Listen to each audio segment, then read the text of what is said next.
আজকের ভিডিওতে আমরা নিকোলা টেসলার থিওরি মোতাবেক ছোট্ট একটি টেসলা কয়েল দেখব, অর্থাৎ সার্কিট দেখব। এই সার্কিটটি ছোট্ট হলেও কিন্তু এর কার্যকারিতা এবং এফিসিয়েন্সি খুবই চমৎকার, যা মনোমুগ্ধকর। আপনারা চাইলে এই ছোট্ট একটি সার্কিট ক্রয় করে আপনারা তৈরি করে নিতে পারেন মিনি একটি টেসলা কয়েল।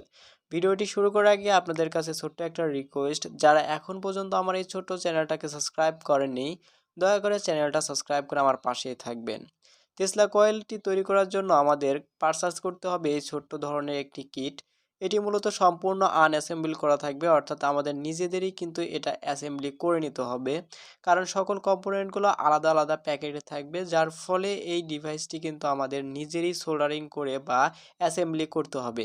আর এই ডিভাইসটি অ্যাসেম্বলি করা খুবই সহজ। এখানে যে পিসিবিটি আছে এই পিসিবির উপর লেয়ারে সমস্ত ডাটা দেওয়া আছে, অর্থাৎ কোথায় কোন কম্পোনেন্ট বসবে সমস্ত কিছু কিন্তু স্টেপ বাই স্টেপ দেওয়া আছে। আমাদের শুধু এই লেখাটি দেখে এবং কম্পোনেন্টের মান দেখে বা রেজিস্ট্যান্স দেখে ক্যাপাসিটর দেখে সেগুলোকে যথাস্থানে স্থাপন করে নিতে হবে। কয়েলটি যথাস্থানে স্থাপন করে নিতে হবে।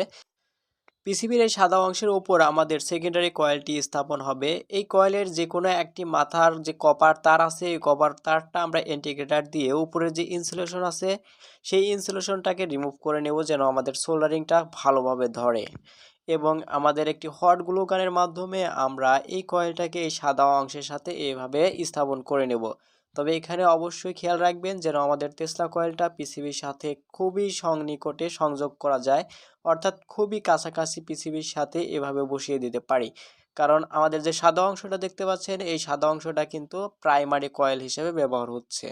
দেখুন, ছোট্ট তেস্তা কয়েলটি কিন্তু সম্পূর্ণরূপে প্রস্তুত। এখন শুধু আমাদের পাওয়ার দেওয়ার পালা। পাওয়ার দেওয়ার জন্য আমি একটি ভেরিয়েবল পাওয়ার সাপ্লাই থেকে 5.7 ভোল্ট সিলেক্ট করে নিয়েছি। আপনারা চাইলে খুব সহজেই যে কোনো 5 ভোল্ট পাওয়ার সাপ্লাই থেকে এটা পাওয়ার দিতে পারবেন। আমি পাওয়ার সাপ্লাই থেকে একটি জ্যাকের মাধ্যমে আমরা এই ডিভাইসটিতে পাওয়ার দেব, যার কারণে আমি পাওয়ার সাপ্লাইয়ের পজিটিভ এবং নেগেটিভ ক্লিপটি আমাদের এই ডিসি যে জ্যাকটি ছিল সেই জ্যাকের সাথে লাগিয়ে দিয়ে এখানে যে আমাদের ডিভাইসটি বা টেসলা কয়েলের সকেটটি ছিল সেই সকেটটির সাথে এভাবে পরিয়ে দিলাম।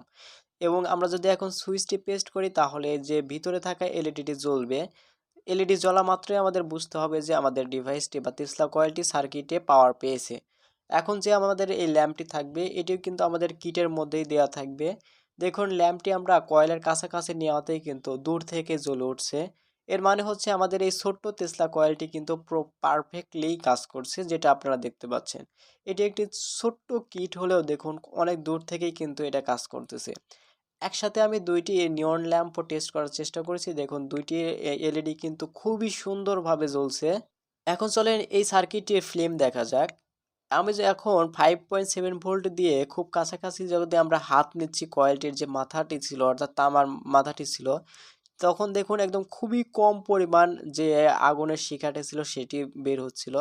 এখন যদি আমি পাওয়ার সাপ্লাই থেকে 5 ভোল্ট থেকে আস্তে আস্তে ভোল্টেজটাকে আপ করতে থাকি, তাহলে দেখতে পাবেন যে আমাদের 8 ভোল্টের উপরে চলে যাওয়া মাত্রই আমাদের ফ্লেমটা বা আগুনের যে শিখাটা ছিল সেটি কিন্তু খুব সুন্দরভাবে জ্বলে আসে।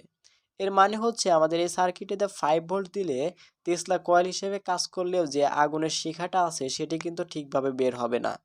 আবার যদি আমরা 8.4 ভোল্ট বা 9 ভোল্টের একটি পাওয়ার সাপ্লাই থেকে পাওয়ার দিই, তাহলে কিন্তু খুব সহজেই যে উপরে যে ফ্লেমটি আছে সেই ফ্লেমটি আমরা দেখতে পাবো। এবং অ্যাট এ টাইম আমরা লাইটগুলো কিন্তু অনেক দূর থেকে অনেক ব্রাইটনেসে মানে জ্বলতে দেখতে পাবো, যেটা আপনারা দেখতে পাচ্ছেন। যাই হোক, আপনারা যদি এখানে 5 থেকে 9 ভোল্ট বা 9 ভোল্টের একটি পাওয়ার সাপ্লাই সংযোগ করেন তাহলে যথেষ্ট পরিমাণ ভালো একটি রেজাল্ট পাবেন। তবে 9 ভোল্টে চালাতে গেলে অবশ্যই এক শর্ট টাইম চালাবেন, 2 4 5 মিনিট চলে এটা বন্ধ করে দিবেন, কারণ 9 ভোল্টে চালালে পরে ট্রানজিস্টরটি যথেষ্ট পরিমাণ গরম হচ্ছিল, যার কারণে দীর্ঘক্ষণ চললে ট্রানজিস্টরটি নষ্ট হয়ে যাওয়ার পসিবিলিটি বেশি। যাই হোক, ভিডিওটি আর বড় করতে যাচ্ছি না, ভিডিওটি এখানেই শেষ করছি। আর একটা কথা না বললে নয়, ভিডিওটি যদি ভালো লেগে থাকে তাহলে অবশ্যই লাইক কমেন্ট করবেন। আর আপনি যদি আমার চ্যানেলে নতুন হয়ে থাকেন তাহলে প্লিজ প্লিজ আমার এই ছোট্ট চ্যানেলটা সাবস্ক্রাইব করে আমার পাশে থাকবেন।